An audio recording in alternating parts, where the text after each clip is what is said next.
Hello, ladies and germs. The sound for the first 2 minutes of the last podcast are a little messed up, so be patient. It comes right back on, and enjoy it. Thank you very much.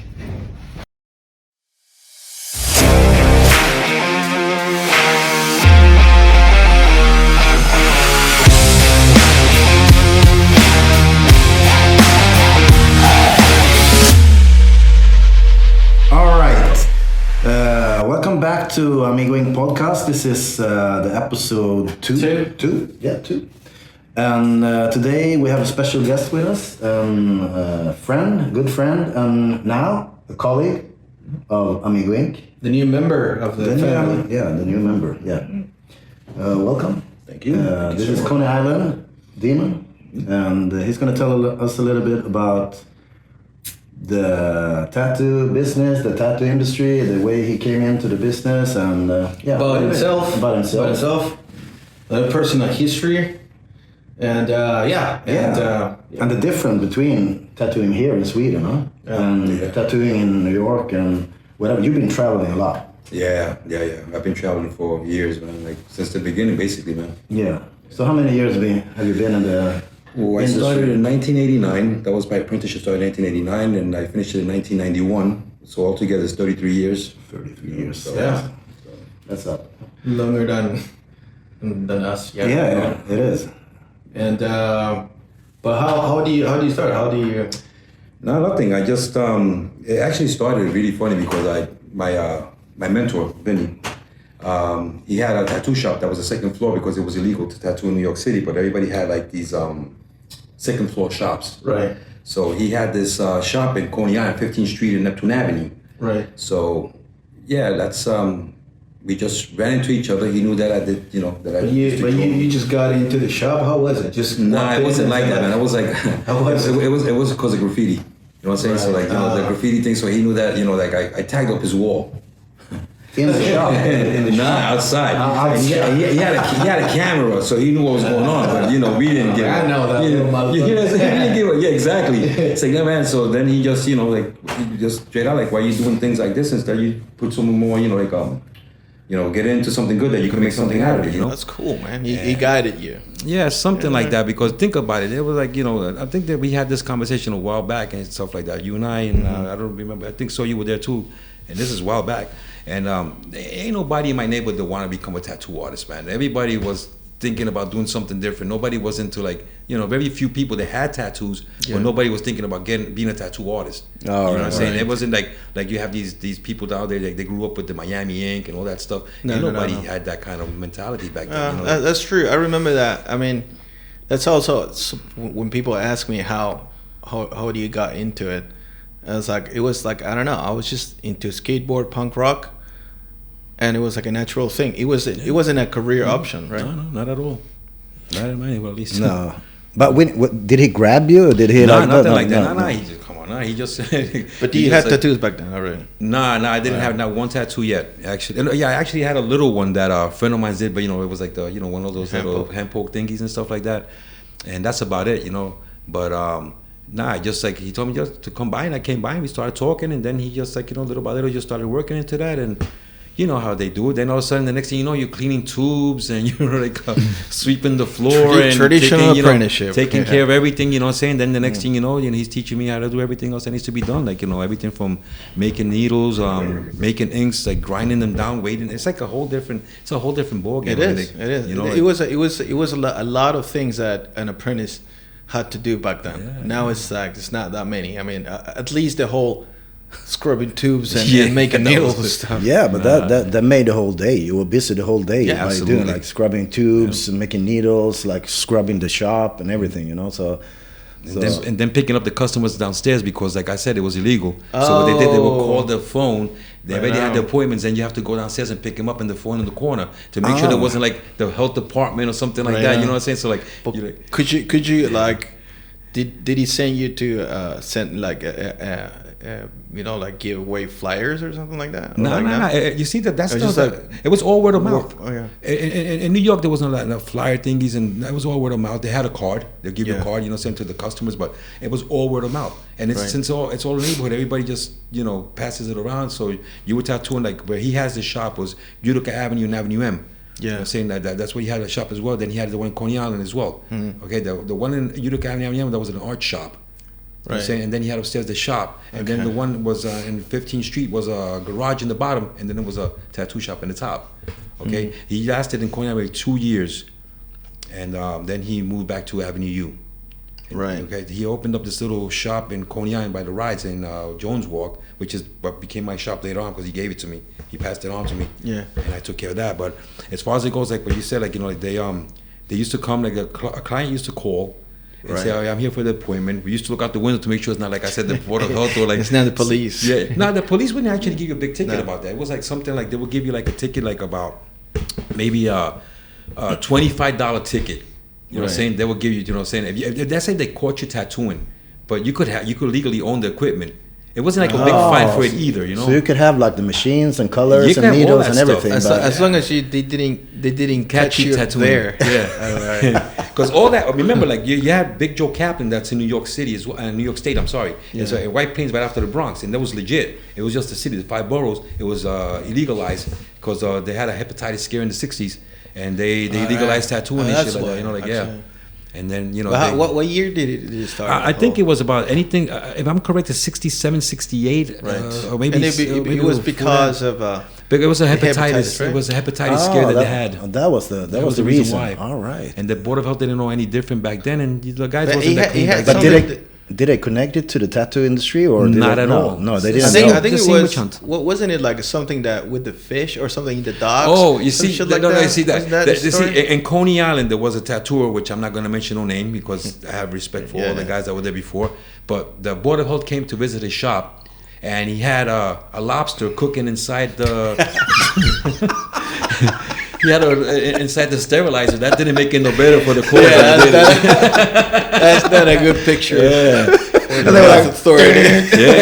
That made it worse. And right there, that was like right after that, it was like, that's it, A lobster, dude. A lobster. He had a lobster cooking inside the, inside the fucking, the what's it called? The sterilizer. Yeah, sterilizer. Oh my God. So it was like that. So that's how... that triggered the whole. It didn't trigger, but it just helped the powers that be to shut down tattooing in New York State and New York City, not the state. Like I said, the state was legal to tattoo anywhere out of White Plains, Long Island. It was all legit. I mean, those guys in Long Island kept it alive for a long time, like legit. All right. Like Tattoo Lou Rubino, that's a bunch of them, like Peter Tattoos. Monique. You know what I'm saying? I mean, like I remember Monique. What's her name? Some girl that I used to work with. I keep on forgetting her name. There was also Cliff White, he opened up, shop over there too. There was a lot of other tattooers, and Marguerite, that was the girl I was talking about. She used to work for Tattoo Peter. He was one of the guys that was there for a while, and so was Tattoo Lou, and that's in Long Island. Then, of course, upstate New York, starting from White Plains up, then you have Big Joe Kaplan, and there was nobody around Joe Kaplan. No, because he was connected to people, and you just don't open around him. You know what I'm saying? It was a little bit territorial. Yeah, it was somehow territorial. You know how that was. So, and then they had shops upstate New York. I didn't know much of the guys up there. They even had a convention that was up in New York, that Am Jam. You know what I'm saying? That was going on for like since the 70s, like late 70s. Conventions. It was actually a biker rally. Right. But was this during the banning of the tattoo? Yeah, during the banning of tattoo in the city. So they had like conventions. Yeah, but that was upstate New York. Yeah. And it was like in Schenectady, and it was like a meat swap, an Am Jam. You're saying it was like the bikers going to tattoo, and little by little as time passed, it got less bikers and more artsy-fartsy people going doing their thing, And that's. But I have a question about the banning. When you said you were on the second floor, you had the shop there, and you had to go down and pick up clients. Yeah, the clients. Yeah. Yeah, but the thing is, like, I've seen pictures from this time. You can still see signs of tattooing outside. Some people had like the like what do you call it, the thing. The thing, street. No. The only person that had something like that, it was only one person that really had like that. That was like in the I would say like in the early 90s to mid 90s, before, because tattooing became legal again in New York City in May 11th, 1997. All right. Okay, so before that, between the 90s, when everything started coming out with the fever, everybody started getting tattoos and all that stuff, that started on. There was, in St. Mark's Place, there was Jonathan Shaw, and he had his shop said tattoos and cappuccino. And he's the only one, and he's the only one that had a sign that said, tattoo and cappuccino. Oh, so he mixed that together and it was fine. Yeah. But it was like a legit store. He had like a storefront. Right. But you had Mike Piccati down there. He had Fine Line Tattoos, and he had a second floor shop. You also had Mike McCabe that had Shadow World Tattoos. And then you had a couple of other shops. You had like Kaleidoscope. Yeah, that was like owned by the guy that owns Unimax, Wes, and then the guy that worked at the tattoo shop was Anil Gupta. You know what I'm saying? There was a lot of a lot of shops like that. You had like Sean Vasquez and Andrew Elston. They had East Side Inc. You know what I'm saying? Then you had Darren Rosa, Rising Dragon Graphics up in 213th Street. Then he moved it to 19th Street and 5th Avenue, top of the Gauntlet. You had also, I'm trying to remember. Yeah, you see, but then all of these people, they all kind of like they all been around since when they started the tattooing was illegal. The band, it was so. I mean, it was already active, or like they started before. In Manhattan, there was only two people I would say. First person I would put there will be Mike McCarty. Mike McCarty was the one that had the oldest shop that was there for a while. Okay, he was from before there. He was with the band. He was in the 70s. So he started in the 70s and stuff like that. So he's been there for a long time. Mike McCarty was like the man right there. And then let me say hi to Mihai, his son. That's amazing human beings, both of them. All right. And then you had Mike McCabe came after. He's a historian. He's a tattoo historian. He writes books about tattooing, all that stuff like that. We had a flash book. From him. Yeah, you also had Spiderweb up and down as well. You had Spiderweb as well. You know what I'm saying? He was up and down. You had Davida as well. You know what I'm saying? But these guys were like traveling from the city to upstate New York, and they were this is as far as like. And then when the band when they took it down, it's when the whole Coney Island fair started, or is that before? No. You see, I just talked about Manhattan. Now in Brooklyn. Now you have a whole different species of tattooers. You know what I'm saying? Then you had a whole. Then you had the scary. The man there was like the one that was running tattoo. He was the main man in Brooklyn. Was Tony Polito. He was the man. You know what I'm saying? And he was a good tattooer. Yeah, he was the man. He was. But during the banning, like, did the business grow, or like was it like cut down a little bit, or during I could tell you as far as from when I got into the business. Yeah. As far as it goes, like they were busy. They were super busy, man. But I mean, like, did they open like more shops during the banning, or no? Like we talked about that territorial thing before. I don't think you were allowed. And I can imagine that there's a ban on your job, and like you're not gonna let anybody open anything anywhere close to you, and like. And these guys were territorial. Yeah. And they were connected too. Yeah. You see that? Yeah. It's the truth. You got it right on the dot right there. Yeah. But you see, as far as it goes, like, check it, like as far as I remember from Brooklyn, from the 90s, I could say from the 90s, I remember, there was like, the shops that were in Brooklyn was Tony Polito, who was in East New York. Then you had in Bay Ridge, you had Mike Perfetta. He was on 62nd Street. He was right down the block from this rock club. I forget the name of it. It was a rock club, a famous rock club from Brooklyn that was like CBGB? No, that's in Manhattan. It's like another one, but I'll remember it later on. Trust me, it just popped in my head, Then you have Steve Delgado, he was in 18th Avenue. Then you had Vinny, that he was between Coney Island Avenue U. That's what you had in Brooklyn. Then you had Huggy Bear, who was in Park Slope, And then that's all you had in Brooklyn at that time that I remember. In Skullduggery. John Peter, he was there as well too. He was actually one of the best ones at that time. You know what I'm saying? Like when it comes to more like detail work and stuff like that. Everybody else was like typical Brooklyn tattoos, or flash work, like from the. And everything was traditional, old school, right? There was no tradition. It was just called tattoos. Exactly. That's something that I would say, like, with the concept of traditional Western, old school, whatever. It didn't exist back. It was just tattoos. Tattoos. That's it. I say, tattoo, yeah. But when did the different styles come up? Like when they gave name to the. I would say that would happen like when the.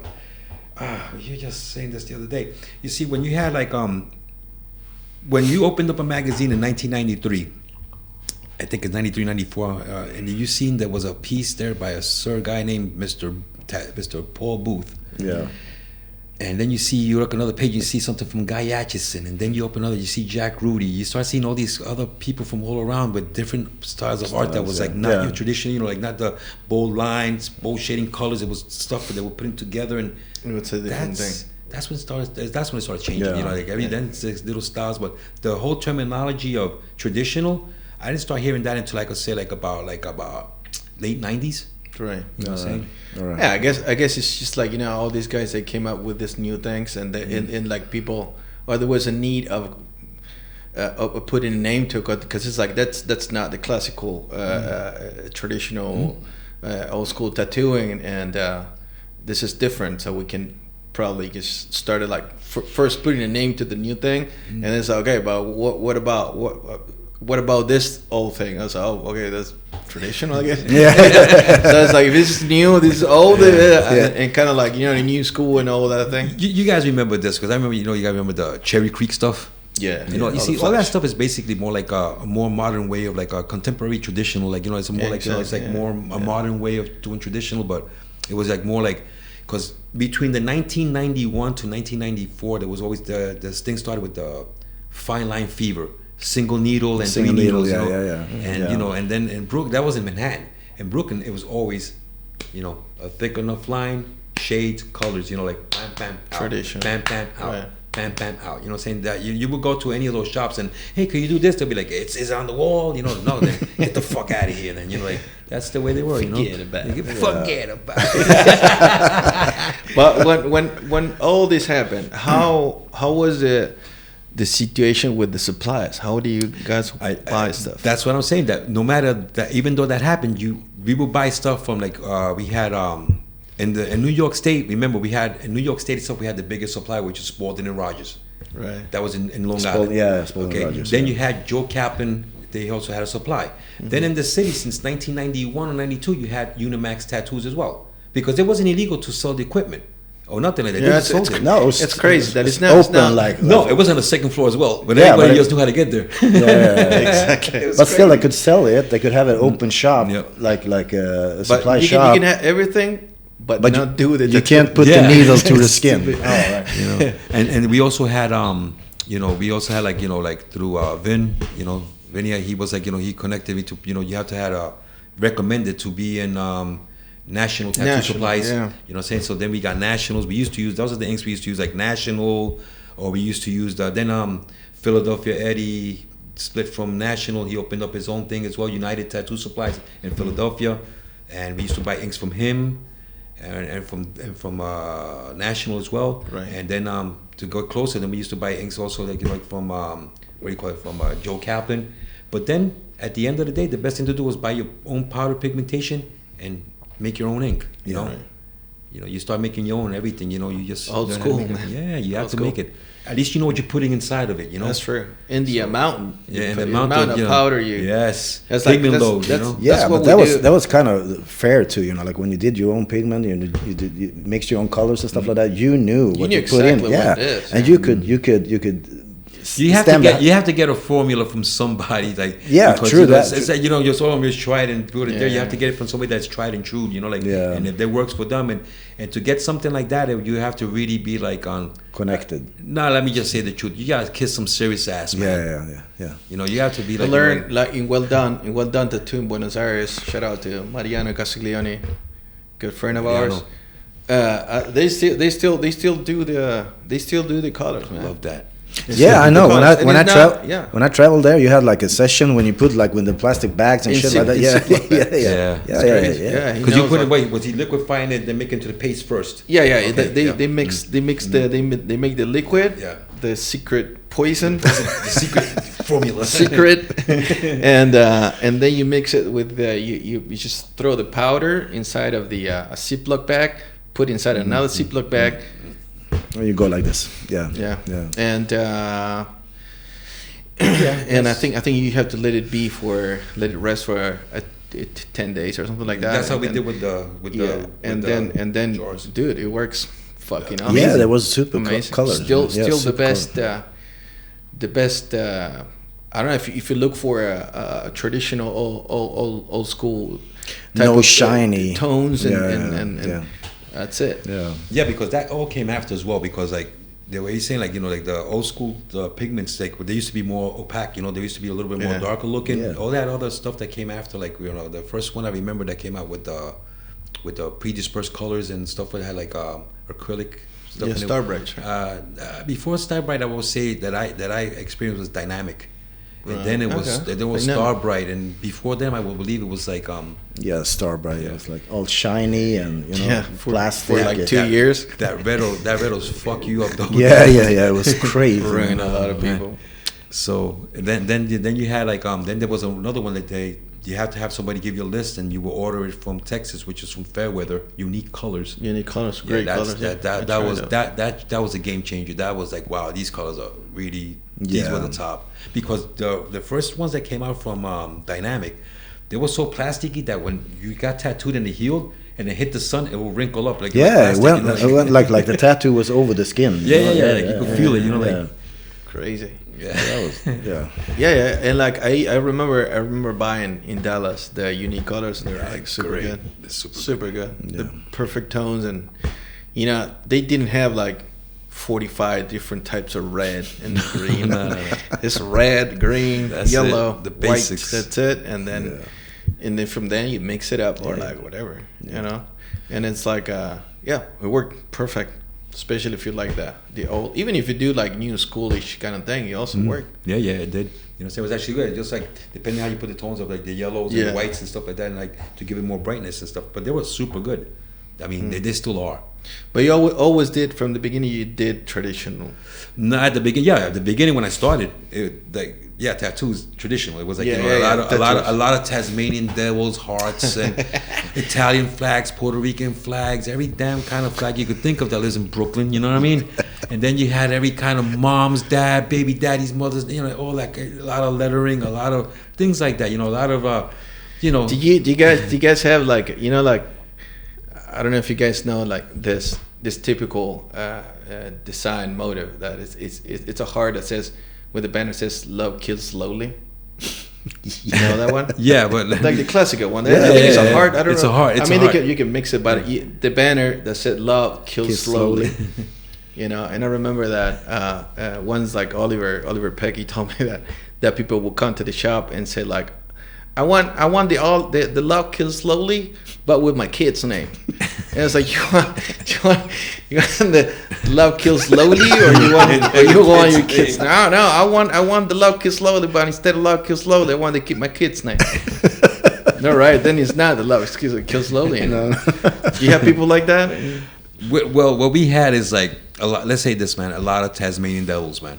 We did that too in Buenos Aires. With the Italian flag, and Italians do it better. And you know, they did better. What? And then Puerto Ricans would be like 100%, you know, like Latino, and they don't even speak Spanish. You know what I'm saying? That was a funny stuff. You know, like. But as far as it goes, you know, like that. Yeah, we had like all that kind of stuff that was like basically from 90 to like 93. 93 tribal. Yeah, that started coming in with the Leo's. Yeah, but that started here too. You know. Yeah. Everywhere. Yeah, everywhere. It's like in Argentina. Like tribal, man. And then you mix the tribal with the heart. And yeah, that's like man, it's coming back now. Yeah. Cherry Creek, all those designs with the hearts and the rose and man. I'm gonna do like the tribal, you know, like the tramp stamp tribal. Yeah. With a rose in the middle. Yeah. Over the ass. You gotta bring it back because never mind. They used to be trans stamped, and they started putting them here. Yeah. Now you gotta bring them back. You gotta put them back here. You know, where they belong. Yeah, but I'm gonna do it next week. Yeah, so really? It's coming. Yeah, it's coming. You gonna do it on yourself? Yeah, it's coming back, bro. On yourself? Not on me. You already have sexy. No, but I'm gonna do it next week. It's like I was like, what? Are you gonna have this? I like that. Yeah. I did a lot of that in Buenos Aires when I started. You'll be doing like, I worked in a tattoo shop, and you'll be doing like 5, 6, 7 tattoos a day, and they were all small, And it was all that. It was like a little tribal with a rose in the middle, or a heart. Yeah. Or like a tribal with an alien in the middle. Crazy. Like an alien, like a tribal. It's an alien made of a tribal. It's like everything made with tribals. That's a Cherry Creek thingy too. They have one of those like a motorcycle tribal thing. Everything was tribal. Yeah. Everything was tribal. But how you know that in the West Coast, I asked you this yesterday. You know that in the West Coast they have like the Chicano style and all that. That comes from the Mexican culture and the Mexican imagery with saints and like Santa Guadalupe and stuff.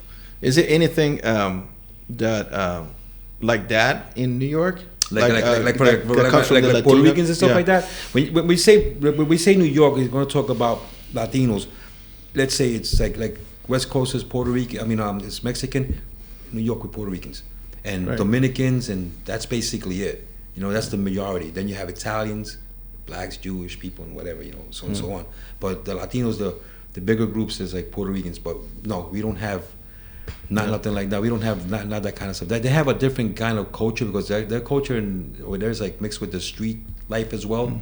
Yeah, it's street art. I mean, like more like with the with the crews, like and stuff like that. They have like a whole different groups of people. Yeah, they have like a whole different culture thing going on, and they incorporate all that stuff together. And it goes with It has a lot to do with the jail as well. It's like jail, the whole black and gray thingy. I mean, that's theirs. The whole black and gray thingy. They're the people that started that basically, or bring it up better. More. You had like Jack Rudy, Freddie Negrete, those guys started that stuff out there. That's like, more West Coast, right? Yeah, it's very West Coast, what I'm saying? Then it came to New York as well eventually, but that was their, more their stuff.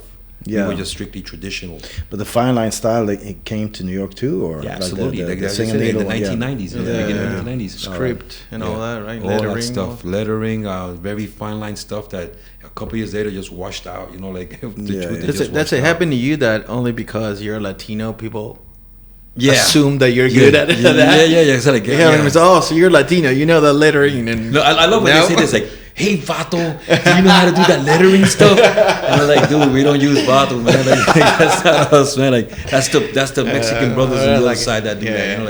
I like it. They think listen, all respect to my Mexican, all my Latinos, man. I love you all the same, man. Yeah, of course. Respect. It's just a funny fact. It's just a funny fact, that because I'm from Argentina, man. We're probably further away from Mexico than Sweden. Yeah. And but you get the question. It's like, so you're Latino. You know lettering and Chicano style. No. No. It's a funny thing. We used to use in Brooklyn. They had a different kind of style of doing like lettering. Saying it's like different. It wasn't like thin and so. It's just like a regular nice lettering. And then we always used to put like a little red line and be like a little red background to go like a shadow. That's about it. Just but you do it about this big on the baby mama's chest right here, baby daddy's name, and $50. That's it. Like it took you like about 10 minutes. $50. 50 $50. But how many years did you do in New York? Like how many years did you tattoo? Like Coney Island, I was from 1991 to 2005 when I sold the shop to some other guy there. All right. And then I wound up over here in 2005 in October. And that's a story too. Like how did you end up here? It ain't the weather, that's for sure, bro. It ain't the weather. I mean, because I met you like 17 years ago, 18 years ago. 17 going on 18. Yeah. So I'm gonna take my my chances here, but I'm gonna say it's about the same reason that Lana got here. Yeah. It's a woman. The number one reason of immigration in this country, bro. Swedish women. Yeah. They bring us in. We all fall in love with the blonde princesses that we don't have back home. So yeah, true. We fall in love with just like, I leave everything. I'm going with you, baby. I love you. Leaving everything and going. That's it. Come on. I'm gonna leave this fucking place and. I'm gonna leave the sun. I'm gonna leave the beaches. I'm gonna leave everything. Yeah. Go to Sweden. What's the weather? No? So you end up in Gothenburg. Yeah, I remember that we were doing your convention. Yeah, 2006. It was the second year. Yeah. And I was pretty much the only Latino. Only one. Yeah. And then I hear like, hey, homie, or something like that. He goes, hey, manito. Hey, manito, tú eres Argentina. And he was him. And it's like, yeah, I'm from like blah, blah. And we started talking. And it's like, oh, finally another one, dude. Yeah. You were like, yeah. I can speak some Spanish now. And, yeah, but what happened? Like, it was like I lost a jury or something? Or, No. You see him. All right. He's coming in this conversation like right now. Okay. Hi, Joan. When I came here. I came here also because I already had a job offer to work with Marlene when she was working for Red and Black. Remember, or something like that. Yeah. And that was in Hennigsburg, the bar. Yeah. Right. And then she was like, "Oh, I don't remember," or whatever. Right. Whatever. So I went to Sebastian. Yeah. And I asked him, "Listen, and you know anybody that wants that's hired for tattoo?" He goes like, "I could give you a couple of days, but I cannot, not all the time because I got some other people that work here." But then he just said, "Oh, I got a friend that lives in Hisingen." And that was Crazy Color Tattoo, Jonas. Yeah, Jonas, yeah. Okay, so that's where I landed up with him. And then I was working with him for 6-7 months, Yeah, it started in October. Then you had your convention. And we became up here. He said, yeah, you got to check out this convention. We came and met you guys. And as soon as I met him, I said, hey, how you doing? Hey, Demon and his model. Yeah. Hey, want to do jewelry? I was like, I don't even know who you are. That's what we talked about. You. Yeah, but that's what we talked about the first episode. Yeah. I went into this fucking business. I didn't know shit. Oh yeah, you were fucking blind. You're like a blind in the middle of a fucking. But the shit about it is like 17 years later, I'm still doing jewelry. True. I tricked you. Yeah, listen. I would tattoo, and then he'd be like looking at his client like jewelry. I say, okay, I'll do both. I say he's a friend, so whatever. It was all good. I think it was all good fun. Like it's always like, if you guys haven't gone to the convention, the Meltdown, make it your business to do. It's a really good show. Best convention. I'm not saying that because these are friends. They'll tell you. Anybody knows me knows I'm honest, and I'll say how it is. Good guys. Good show, very family oriented. It's really, really good show. Thank you. It's like you gotta really see that. You gotta really experience it. It's really good. Yeah, I love it. So yeah. So that was like 17 years ago. It's like the second convention. Yeah. You've had me doing. I've been your. So you mean it wasn't the girl that kept you here? It was the convention. It was you, man. It was you. You caged him. You, man. Like you followed chain. Nah, attached the fucking. You're going nowhere. Going nowhere. The circle, the circle is closed now. Because now you ended up in the shop right here. Everywhere we all ended up. We all ended up in the same. Nah, but I'm like a bad witch. Yeah, he is. He's doing some of that, You know me, but you don't know. In 10 years, you'll be here working for me. You don't know. Then he was making fun of my voodoo stuff the other day. Like he has his own thing going on. Like I'm gonna put a little boot in your beer. Yeah, here you go. Drink this Swedish beer, friend. There you go. In 10 years, you're gonna work for me. That's late. So if we come back to the tattooing of New York, and now you moved. Yeah. Then I'm all over here. here. To Gothenburg. And then I'm working with I work with Jonas for like about 7-8 months, something like that. It was like from it was 7-8 months. Then I opened up my own shop. Yeah. We opened up Bring It On Tattoos. Yeah, Bring It On. Yeah. And I was I had a partner named Jonas that he was from Boros, used to work with Black Scar Tattoos, I believe it was. Yeah. Good kid, you know what I'm saying? He does his thing, he was actually pretty on top of his game, very into music. It's a punk rocker. It's like a lead singer of what was the name of the band? Gotans Log. Gotans Log. Yeah. And he, oh my God, I would listen to that. What's the name of that? Cornelius Vreeswijk. All day long. He was a fan of that. Huh? La la la la la la la la. Oh man, that and it's good music. Yeah. And then that guy that sings "Viva la President," that song like that. I used to call it the Master Yoda song because he used to say like Master Yoda. That's Eva Grön. The guy. Imperiet.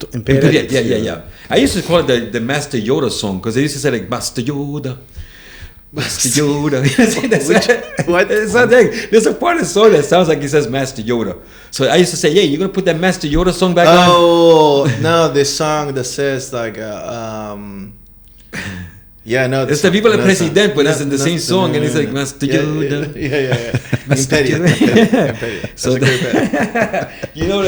the thing is like, can we skip the Yoda now? Yeah, of course. Let's get back to Yeah. So then from there, Yeah, we had the shop for a while. You know what I'm saying? We, you know, like anybody else that comes from anybody that has half a fucking brain will come from anywhere else, and you're gonna be tattooing in a different country. You gotta put yourself out there. You know, you learn that from anywhere. You know what I'm saying? At least that's how like the New York attitude. Not only I'm talking from my experience that in New York we go getters. We gotta go. Nobody's gonna give you shit. You gotta go out there and get it yourself. Yeah, man, gotta make shit happen. And I was like always out there putting stuff out there. Kept on putting stuff out there. And of course, a lot of people are like, oh, you know, he's just showing off and doing this. And no, I'm just working. I'm just trying to earn my living. You know, like.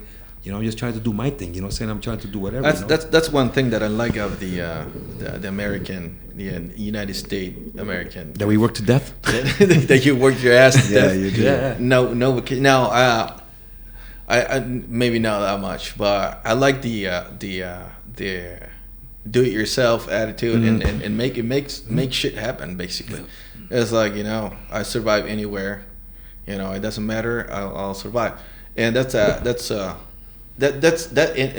like attitude is so energetic and so much power in it that's why, you know, like when you listen to them, it's like it's impressive. It's like they have this energy, you know. It's like, oh yeah, I'm from and then like they're loud. No vacation. They're like there's a conviction there. It's like, I'm gonna make it happen, and I'm gonna be loud, and I'm gonna be out there, and I'm gonna put my name out there. We gotta convince ourselves, yeah. Like. And it's like, you know, and I like that, man. Yeah. I like the attitude that it's like. So how's the big difference between running a shop in New York and running a shop in Sweden? Then? Well, here was only one shop. In New York, we had a couple of shops. Yeah. You know what I'm saying? There was a partnership in other shops that I'd rather not talk about because they're connected shops. You know what I'm saying? So as far as it goes, and there's a lot of things, and there's a lot of, you know. Okay. But as far as it goes, we had other shops, and we used to go from shop to shop, and you worked.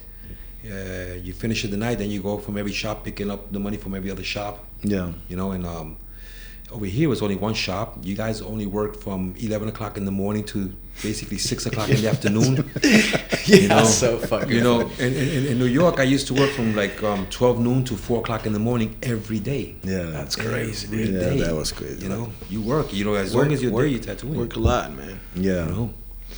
And that was the difference when I came. I was like, man, these guys close at 6 o'clock. You know? Yeah, it's crazy. It happened to me too. Yeah, right. It's like they work at 6 o'clock. That's what I mean. Like when I came to Stockholm, I remember everything closed at 6 o'clock. Yeah. Even the shops, like probably. No, but back in the days, even the regular shop, all the shops, everything. Yeah, any shop, like I don't know, you go to the hairdressing salon, whatever. And that's the fucking capital of Sweden. You know, it's like it should be open more, but it's and not. like even the malls, you know, like the shopping malls were closing at 7. Yeah, 7. And like sometimes not even open on Sunday or stuff like that. No, there's no Sundays open. Like now they open on Sundays though. The malls open to 6 o'clock. The malls, but not in town. They don't have anything open in Gothenburg they have. In Gothenburg, yeah. They have but they close at 3, yeah, they close early as well. Yeah. And no food after 11 o'clock. Or like on Saturday, like in Buenos Aires, in Argentina, Saturday is the strongest day. You know, it's the day where you work the most, and you close when you close. Yeah, you know. And here it's like at 3 o'clock. I gotta go home. Yeah, man, it's like it's horrible. No, but I'm kind of like, you know, when you come here. And I bet it happened to you. It's like at least a little shocking.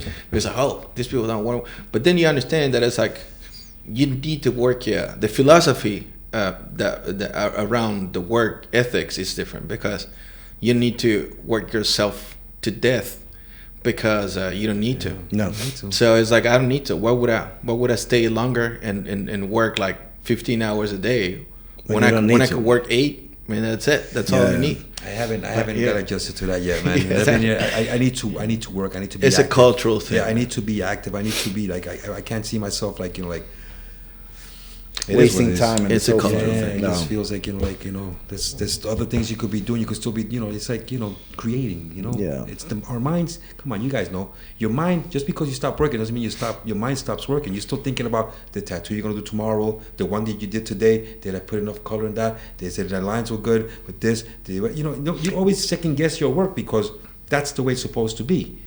Yeah, you have to stay on top. You have to stay. You have to stay hungry too. Yeah. You have to. That's something I noticed. Like from the new generation, they just want to go in and do their tattoo and they leave, you know. Yeah. But yeah, I don't know. It's also like I can tell this because it's like I know how I worked in the States, not that for that long, but I've been there, you know, and like I know how it is in Argentina, I know how it is in Sweden. It's like, you know, different countries have different like ethics, work ethics, and it's a cultural thing. It's like of course. It doesn't mean that, because I've seen, like when I came here, as I told you, like in the first episode, I've seen some of the best tattooing ever here in Scandinavia. The level here is fucking insane. These guys, they don't work. I don't know. Maybe they just like, they're more practical, and they're like, I don't know. They found a way to do it like in this, like in a shorter time or whatever. I don't know. I don't know why, but it's like in the States or like in Argentina, people work all the time. You know, mainly because you have bills to pay and all that. You know, the pressure of the economy and all that shit. But also, you know, like because you want to become a better tattooer in this case, you know. And here in Sweden, you guys work less hours and you still get fucking good. Yeah. And so it's like, it's a cultural thing. Maybe I don't know why, because I'm not from, I didn't grow up here, and but still like what happened with kids?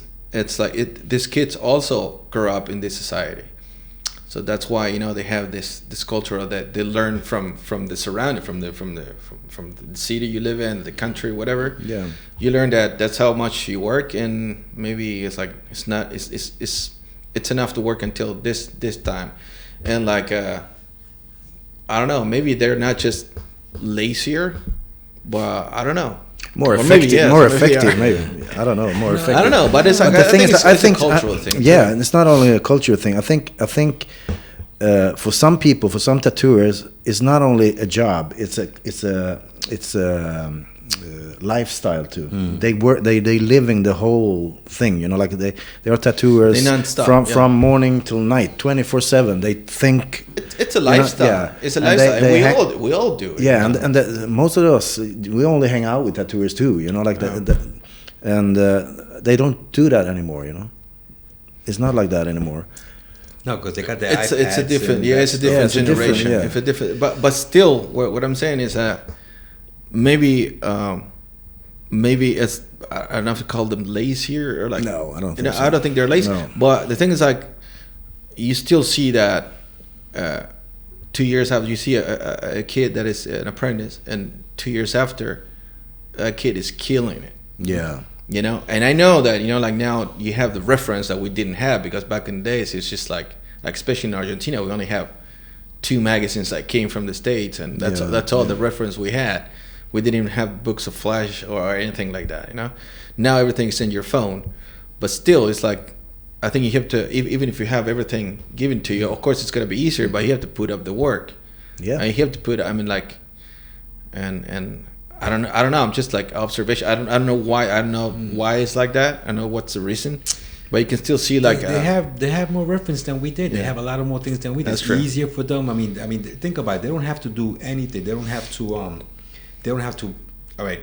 They don't have to wrap their own coils. They don't have to put their own machines. They don't have to do anything. All they have to do is tattoo. All they have to concentrate their forces is in tattooing. Yeah. So also there's like a chunk of time of work that they don't do anymore, like scrubbing tubes and making. No. Yeah, they don't do anything like that. They don't even use, they use the pens. I mean, I use them as well these days. Yeah, I mean, I'm pen and paper. Everybody uses we go with like lighter machines, better, saying like it's easier for them. We used to use a lot of the elbow. They use the wrist.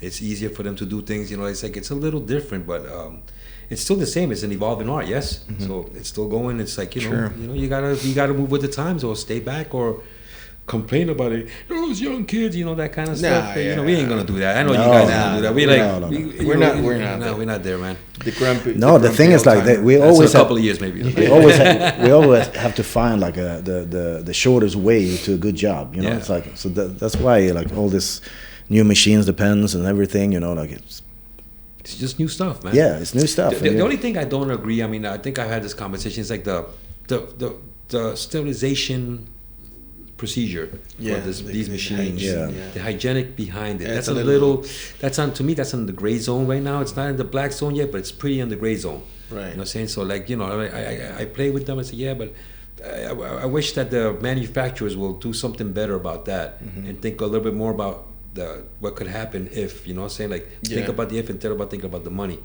what I'm saying? Like, you have a lot of people, like, this is my personal opinion only. This has nothing to do with anybody that said anything. This is me. Too many people rely on what the supplier tells them. Remember that supplier is the guy that's selling you. He doesn't care. True. He says, yeah, I care, but he's selling you the equipment. As a tattooer, be smart enough and do the research of what you're using on people. Sure. The machines, the inks and everything like that. Don't believe somebody that's just selling you something. You know, and these kids do that. They just believe, oh, he said it's good. It's a 14,000 kroner machine. It gotta be the best. You know what I'm saying? No. It's not. You know what I'm saying? It's but that, don't you think that has something to do also with the apprenticeship? Because back in the days, I mean, I didn't go through like a traditional apprenticeship, and neither you, but you did, and like you learned all these things from the guy that was teaching you. My mentor, Vinny. Yeah, your mentor, Vinny Jackson. And that you know, like somewhere along the way, all this all these things got lost, and now the tattooers that are the professional tattooers, they don't have this knowledge, or they don't have, like, probably they're not really aware that they're working with some, or they have to be like clean, and they have to I don't know. No, but back in the days, they had to do every step of the way, like every step. They have to see. They saw everything. You know, like you building machines, you making your own needles, you fucking cleaning your tubes, everything. But you learn on the way. You learn that you have to be like, okay, you have to. Yeah, you don't trust anybody. You do it yourself. Make the needles, and then you sterilize them, and then you package the needles, and then package the tubes, and you sterilize it and all that. And that you know, like for a couple years back, you know, that doesn't exist anymore. No. Because like 15 years ago with disposable tubes, you know, that, you know, like, so people started like they didn't clean their tubes anymore. So they rely on the sterilization, on the package that says like sterile until fucking I don't know the date. And then like somehow there was a little scandal on that, by the way. I don't know if you guys remember that. There was a scandal on that a couple of years ago. Like those tubes are usually all made in China and stuff like that, and they were just selling the already they said it was sterilized, but they wasn't. It was just like pre-printed, and it was just it was already printed. And you know, that's crazy. And they had to stop the whole, and then they got a whole different. Now they check to make sure everything that comes out, and if it doesn't, then it goes sent right back. You know, but before they had that problem. But don't you think that's the knowledge, when that disappeared, you know, like the old apprenticeship, you know, when you had to build your machines, you had to do your needles, you have to clean the tubes, you have to sterilize it, so you know that you couldn't trust anyone. But it's a discipline. And now they just go like, I buy it here and it's sterilized. That's what I meant. It's like, it's a knowledge that got lost. And because it got lost, now you're a young kid and you're apprenticing. You're trusting. And maybe your mentor already trusted that thing a long time ago, and he learned already. So when he's passing knowledge, what he passes this, he doesn't pass that. Nothing. He's not passing anything. No knowledge. Exactly. He's not passing anything. Exactly. It's good that you bring that up, because that's a perfect point. Like, the thing is, like, you have a lot of these kids learning from other people. Like, they'll come to the shop and they'll be like, "Hey, Demon, could you fix my machine?" He said, "Didn't your teacher teach you how to do this?" He goes like, "But he doesn't know how to do it either. So then what are you learning? What are they teaching? What is it because the thing is that when you're going to teach somebody, you want to teach them something they're going to, the next generation of, saying not because I just want to have an apprentice, you want somebody's going to learn something that's going to pass something on to the next generation. But nobody cares about that anymore, because everything's become so disposable. Right. I mean, even the whole trade has become disposable. Everything's become disposable. Everything, like, everything we do, like, Jesus, I remember a couple of years back, like, everybody's supposed to have a sterilizer in the shop, because that's a mandatory thing that we should have. You guys fought for that stuff, to have it in the shops and stuff like that. When I seen you guys said the SRT, they fought for that. They wanted to make sure that everything was this and that, and everything was, perfect. You know what I'm saying? Yeah, because some of the shops they brought the tubes to the hospital and got it sterilized there, and they didn't know. Then you couldn't trust it because you didn't know it was good enough. And then they wanted to have a sterilization room in the shop. So you did it yourself and you make sure that everything was correct. And it's true. We went to that process in New York as well. We had to everybody when like the 1991, 1992, like a lot of the older guys used to have these. We used to call them the Betty Crocker heat sterilizers. Yeah. Those things were horrible because you sterilize a needle there. First of all, it doesn't really do the job that well, and then what happens? Like the heat will fucking open up the needles. You know what I'm saying? Like, and then you look at these needles like, oh man, you know. What I'm saying? So it was like and then of course then everybody started buying gloves. People using gloves and that was a good idea. Gloves is a good idea. You know what I'm saying? So and things like that. There was still some people when I started tattooing that still wasn't using gloves and stuff like that. Like you go to certain shops of the older guys, and some guys were still like, you don't need gloves. I've been tattooing for this long and nothing has happened to me yet. Maybe that TV you got going on there, the Hep C you got going on there would say different, But they didn't know any better, They didn't know better, but they worked with what they had, and they made it last this long, and they passed us some kind of knowledge. Yeah. These kids don't do that these days. Man. There's nothing like that, man. They think about themselves and Instagram, and we have to use Instagram. We have to. We have to use all these good things, but as far as it goes, it's like there's no knowledge being passed on. These guys will think about themselves and how many counts they have, how many this and that, and followers. And but no knowledge. You talk to them about anything. I mean, you got color tattoo artists. They talk about how good they're in colors. Like, do you know who Guy Atchison is? They're like, who's that? Yeah. Oh, really, man? What do you think? You think this it's better to have a union that would provide that standard, or like a rule that standard, or it's something that every tattoo shop should take care of itself? By itself. I think that the union that you talk about, like the SRT, I mean, they're good if they have the political backing.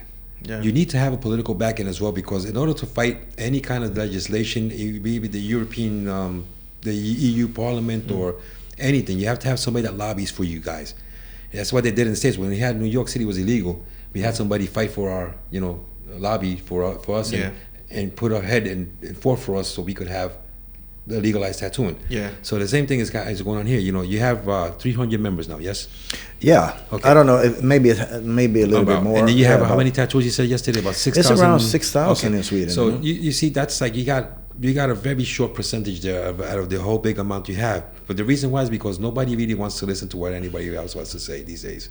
That's the truth, man. And no matter you could put it out there and say, yeah, but we are and we're doing and whatever. And to them, it's just going to be like, sure, whatever. You know what I'm saying? That's the way they really think, because they don't have. If you talk to this generation, that's how they think. Yeah, they don't care about that. They just want to do their stuff and just and become famous. Right. You know what I'm saying? Yeah. But when it comes to the colors, when we talk about the colors, and stuff like that, they were like that. They had attitude like that. We came out and we said like, dude, this is serious problems. They're gonna ban everything, and we have to unite and we have to stand. And they still banned them. Yeah, but they did. But they still. But they were like, no, we're not gonna. It's not gonna happen. They were like that, And boom, and then they come crying. Yeah. And they came like, oh, yeah, what of course, the fuck is right? Because the thing is, like, no matter what you guys do, you still have no political. You have no backup from no political backup. Yeah. That's giving you that backup. So in order to have a full functioning union, but you guys are doing a great job for what you have, yes. Yeah. But you need to have somebody that's gonna fight for you guys in the parliament, because right now they do whatever they want to do. Like, oh, we don't want these things, we don't want this, and okay, we're gonna sign petitions. But they probably do it with the petitions. They wipe their asses with it. Yeah, I know. Real. But the thing is, like, what I'm saying is that. If we're gonna be able to have a connection with that, and we're gonna do it like work in like that, we need the members. Yeah, I understand. So if we don't have the members and we don't have the power of unity and like the amount of members, we can never fight. Like, I understand that, but because the thing is, you need to have money in order to. You need the members to get the money to fight. To get to fight, to have like somebody that's going to fight for it. Because right now with the ink situation that happened about last year, 2021, January 4th, the whole thing that when all the colors were being banned, Okay, the only people that, because they did this, I mean, and I'm saying it straight out, it did it for their own interests. Is like the companies, like the people that actually fought. Mario Barth was one of the guys. Lou Rubino was one of the guys. Those are the guys. Those two guys right there were the ones that actually paid they paid they had labs to manufacture, but they manufactured to test it to make sure it's good it was EU approved. So nobody put in. It was those people that put in the money. Of course, they're the ones that selling it, but they're the ones that put in the money. Yeah. And everybody's like signing petitions. Let me be honest with you. It's something that, of course, the petition, but the petition didn't do dick. No. It was these people putting money in the pockets of the people so they could pass it through as well. And they did. That's why we have still ink right now to tattoo it. So these guys, I mean, no matter what they say, and people be like, oh, that's not what happened. That's what happened. No. Okay, and then you have suppliers that I know they're like, no, that's what happened. Maybe you're just not included in the conversation, and they're not telling you what's happening because you're not that important for them. But as far as it goes, it's like that's what happened. All right, yeah. You know what I'm saying? And the thing is, like, the SRT, like my personal experience, they're a good group. They're doing their thing, and they do need the help. You know what I'm saying? They need to have more members.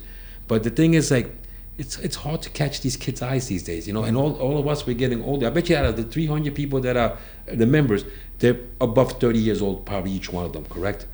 Yeah, probably. You know what I'm saying? Because they know what's happened. They know what could happen. They live with the reality that one day they could pull all of this right under our feet with no problem. Yeah. Because we don't have nobody representing us. Yeah, that's true. And you guys have something. You guys, I give it to you guys, man. You guys got a hard job. You know yeah, it's a hard job. I was in the board for a long time, but I stepped off because of the neck. I didn't have and I didn't have the time. But they did they did. I got you. You know what I'm saying? They did. But the thing is, like, some people don't. Some people just don't like to be part of nothing like that. Yeah, I know. Some people, like, including right here, it's like I just believe, like, you know what I'm saying, like I believe in that. I'm a gatekeeper. You know what I'm saying? I don't like to people like ask. No, that's okay. You're my friends, and we talk about knowledge. We talk about knowledge. But anybody comes and like, hey, no. This is as much knowledge as I'm giving right now. But anything else, like, I wouldn't like it. Like, learn it. Yeah.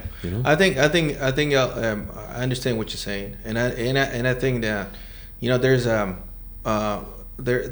we're facing some problems right now with the colors and stuff, and I think it will come more because the tattooing is an industry that hasn't been regulated like all the others, like I don't know, hairdressers, whatever. Yeah. So I think we need to get better organized. I'm not saying that everybody should be involved, like actively involved, but at least cooperate. Be a member. Just at least be a member and be a name. So when the union with SRT in this case goes to talk to the authorities and says, okay, we have the backup of this, like 6,000 people. Like we have 6,000 names here. It's all tattoo community in Sweden.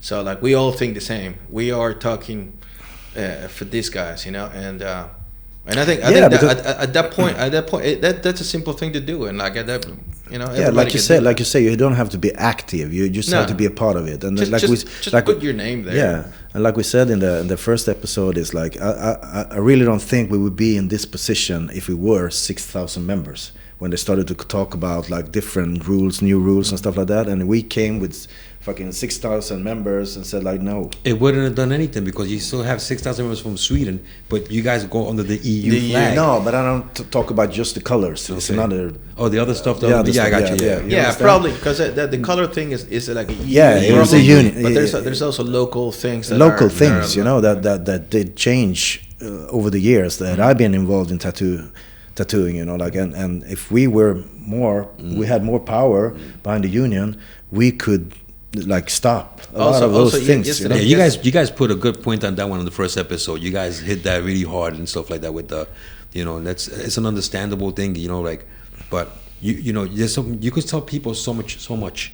Saying you keep on telling, it's like when you're a kid and they tell you don't do this, don't do that. The more you tell people sometimes, the less they're gonna do. Yeah, I know. And you tell them, and you're trying to you're trying to make them listen. They're not, like I said, they have to have the interest. They have to love something more than themselves. Yeah. And they say they love the business, but they just love the fame that they bring with, that they find with it. They don't love the business. Like, I'm sorry to say that if I'm hurting anybody's feelings, I don't mean there's a lot of kids out there that actually are doing the right thing. Yeah. There's a small percentage that are not, but I would say that in Sweden, they're on top of their shit. These kids are fucking good. Kick-ass artists, Kick-ass artists, man. And they're on top of it. They want to learn. They're hungry.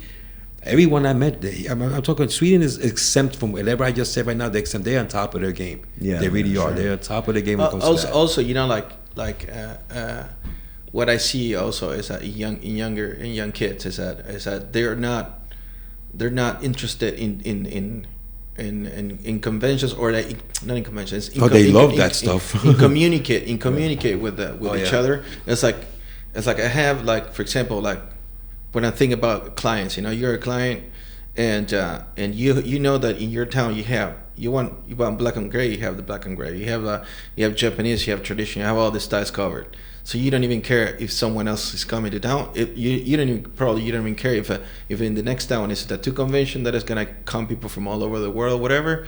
So they don't care because you have it all covered in your own little town. Yeah. So it's like that also comes like it gets to the tattooer. So the tattooer is like, okay, you know, and probably they don't there's no interest in get information or like share information with other tattooers or other, and what happened is like with SRT is that I'm pretty sure that a lot of these kids, they don't care about it because they don't got the message. No. Because they don't communicate, they don't get in contact. No, that's true. And that's like, and that's why we came out with the idea of the podcast, because it's in your phone. Right, so it's like, okay, they're not gonna come to SRT. So SRT has to come to them. Yeah. And the best way to do it right now is through the fucking phone. Yeah, it's true. And and time changed too. I remember when I started, you know, like you had those collectors. I brought guest workers to my shop like right away. It's coming, and we were full. They were full booked immediately when they came. Like someone come from Argentina, someone come from there, and someone. They like the clients were like, oh, interested. Oh, fucking like this new tattooer, you know, and that disappeared. You know, they're not interested in it anymore. You can bring the best tattooer in the fucking world to the shop. It's not that they lost interest for tattooing. It's just that so much of it and everything and every damn worm and every damn parasite has been using our business to make money out of it, you know. I mean, that's what's happened, you know. Like listen, ain't nobody's fault but ours. We were the ones that let the cat out the bag. Okay, true. It's our fault because we should have guarded the secrets to this trade way better than we did. You know what I'm saying? And people are like, oh, but why is it gotta be like that? Because you have to. Nothing should be given easy. You gotta learn things so you could be, you know, appreciate what you're getting, what you're learning, so you can have respect for the trade. I know people that start tattooing, they tattoo great, a couple of years, then I'm gonna do something else. Yeah, and that is not an option for me. I would never. But it's not an option for us. Because, you know, this is what we do. We've been doing it for. Because we're old. Yeah, we're old. We're old. But also, is it to me? It's like it's also like it's a lifestyle. Yeah, it's a philosophy. Yeah. And it's like I don't know, and probably that. But it's a passion. That also, you know, it's like if you don't learn that from anybody, if nobody tells you that, you're not gonna know it. And you know, it comes down to the apprenticing thing. Yeah. You know, so it's like the apprenticeships nowadays. It's a different thing, you know. And kids, they don't. I don't know, if you don't teach your kid the values of life, your kid's not gonna figure it out by themselves. They get this spoiled. They get everything easily. They never work for anything, and they like, you know, that's the way they treat their business as well. Sure. They treat tattooing right now like it's like, come on, you had a machine, it broke. You learn how to fix it because it cost you money. You don't want to keep on wasting money. No, I was like, no, okay, next. You know, I have a story about that. Like one guy called one of our suppliers in Sweden. I'm not going to tell him. I remember the story. It's so funny. Yes. It's so funny. And he had like a pen, and he was like, "Yeah, my pen it broke," you know. Yeah. And the guy from the supply, he said like, yeah, you can send it in, you know, and we fix it, you know. And the guy, the tattooer was like, yeah, but do you have a machine that I can loan, like I can borrow during? And he was like, what? I need a machine so I can work. It's an Audi or like a car dealer, you know. Yeah, and it was like, and the supply guy, he was like, what? What are you saying? Do you have one machine? Yeah. But that all comes down. That's all because they didn't learn. No, that's true. That's true. It's an apprenticeship. They don't know the appreciation of having their equipment, the love of having their stuff, and like. And Demon, I remember I was sitting in your shop one, like it was a long time ago. We talked about that, like with the machines, when we used the coils, and people couldn't and I was sitting there, and one guy came into his shop and asked him to fix the machine. I was like, what? Do you do that? And he was like, no, I don't. But they come. They come. These are shops that are well-known artists as well. Yeah. You know what I'm saying? And they don't know how to fix the machine. And I was like, what are you doing if you're in a convention or whatever, or you're fucking working in a place you can't get, and it breaks. Oh, come on, let's keep it real. Remember how I used to get machines like that? Like, you used to go around and this kid has a machine. I say, oh man, I'm going with this. And then you'd be like, what happened to that machine? Oh, it doesn't work. I said, doesn't? No. Let me see. Then you look at it, you know what it is. You know the problem is immediately, right? So, do you want to sell it? Oh, but I feel bad because I'll give you $1,500 for it. Oh, really? Yeah, I'll try to fix it. I like the frame. Okay, cool. I like the frame. Yeah, I go to the booth, take out the the file. It's the gunk on the tip of the and then and he's like, you fixed it? I was like, magic. You know what I'm saying?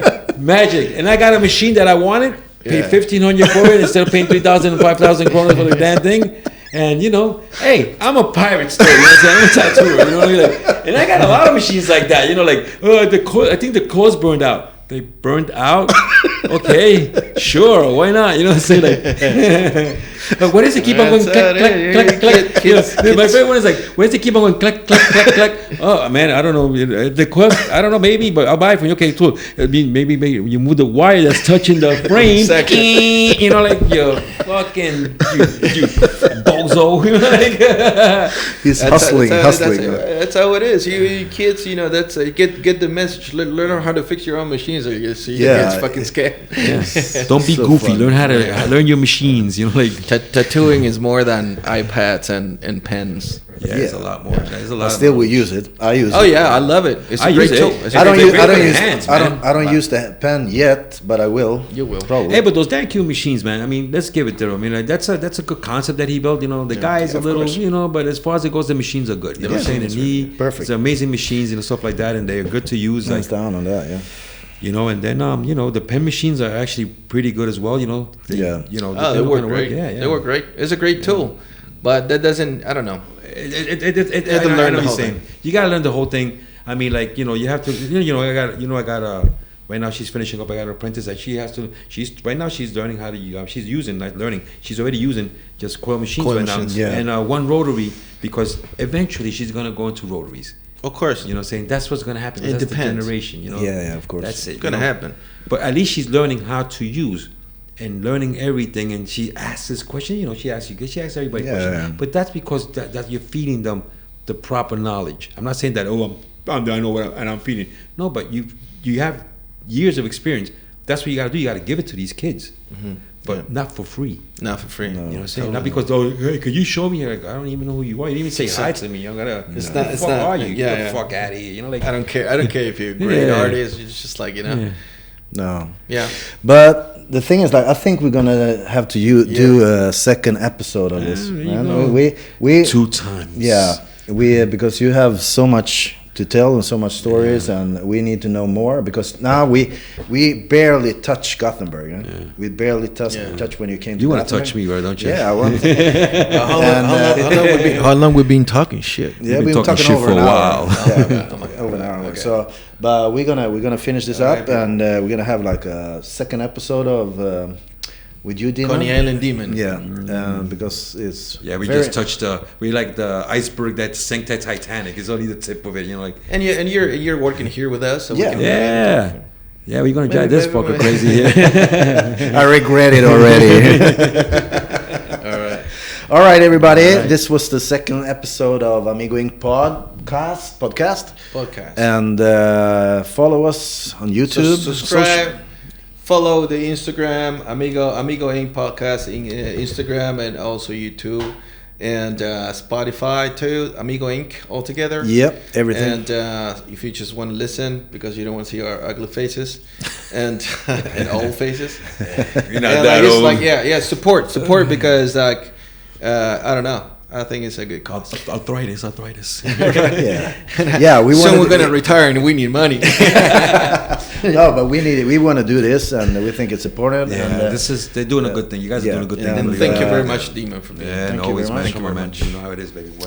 and if you want us to talk about something special, you put it in the comments and Or invite somebody. invite. Maybe they can want to come. And share our videos. Yeah, So The more whole more thing. people. Yeah. All right. Take it easy, Amardo. Rana. Demon. Arrivederci.